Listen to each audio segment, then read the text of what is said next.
John Matson. I'm the Managing Director for Voyager HQ, which is a startup club in New York and globally that brings together founders in the travel, tourism, and hospitality industry. It's essentially an accelerator model, but a little bit different. It doesn't have a timeline. And founders can apply to become a part of this membership, and when they become a part of the club, then they get access to a litany of different advisors, investors, corporate partners that all have some kind of focus in travel or technology. Why do you think that travel tech or like travel and hospitality topics are hot now? I think it's because the industry is paying more attention to it.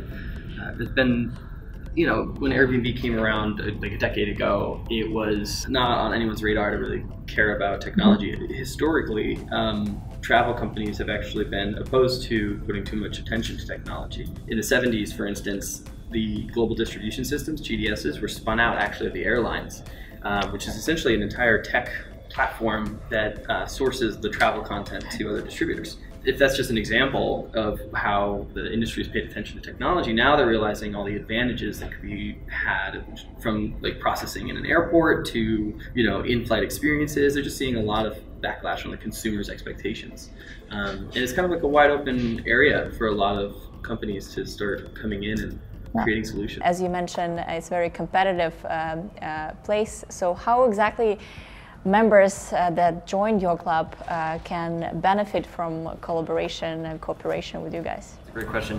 The thing that's interesting is that if you're starting a travel startup, no matter what, you have to interact with the industry. Because if you think about it, there's only so many seats on the airlines. There's only so many hotel rooms. You're all working with similar suppliers. Even if you're working with independent hotels, low-cost carriers, the reality is that if you're going to end up working with the inventory, you have to come up with an arrangement with the industry in some capacity. So we help people who are good tech founders kind of walk through that interaction. And the thing that's interesting about and one of the reasons we set this thing up the way that we did, Voyager HQ, was that you have these Series B companies, Series C companies that are further along, and they had to raise a lot of capital to make that happen. Usually they're B2B, but the reality is that they have those dynamic partnerships in place because that's what got them there in the first place. The early stage companies need that kind of access.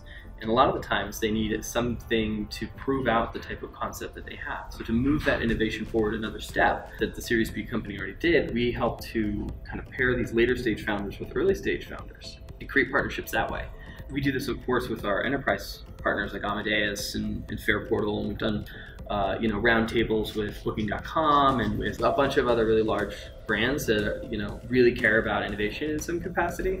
It's also about networking the founders and kind of showing them what investors would make sense for them. That's kind of why it's important for them to look at those partnerships and what companies make sense. Yeah, absolutely. How big is the community now? It's over 1,000 members. Really excited about that. We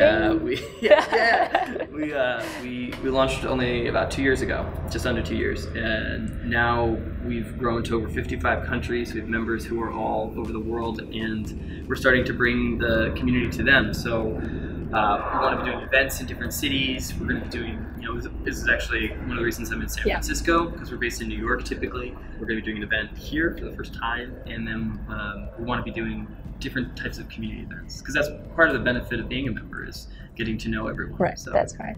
If anyone interested, how they can find you, how they can apply, what's the process, how does the process look like? Yeah, it's an application basis, much like an accelerator or incubator. So you just go to the website, voyagerhq.com, and you can join there. Also, we're really accessible as people, so feel free to just email us. I think that information is also on the website.